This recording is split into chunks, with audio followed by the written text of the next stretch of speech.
Damaslar tanish holida. Sizga ham damas bo'lsa, bu videoni oxirigacha ko'rishingizni maslahat beraman. Chunki bitta dona atverka yordamida uy sharoitida mana shu patsos remont qilishni o'rgatib qo'yaman. Ungacha bitta like bosib qo'ysanglar, xudo xolasa manfaatli video bo'ladi. Unda boshladik, qaranglar. Bu tangani olib tashlaysiz, endi kerak emas. Qaranglar, ham joyida bitta dona figurni tushadigan joy bo'ladi. Mana shuni bo'shatib olasizlar. Mana bu yakka bo'ladi, plastmassali. Mana shuni bo'shatsanglar, patsos blogi chiqib keladi ichidan. Mana patsos blokchasi bo'ladi, okalar. Mana 4 ta dona samarasi bo'ladi, bularni bo'shatib olasizlar.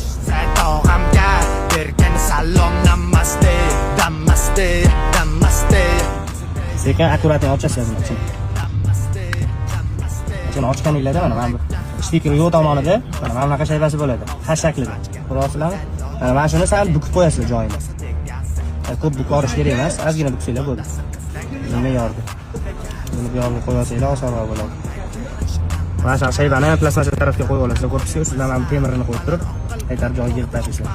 Hamda bor mani damas finish sangamas. Super salon kerak. Tayyor bo'ldi. Qaytarib joyiga tushirib qo'yamiz.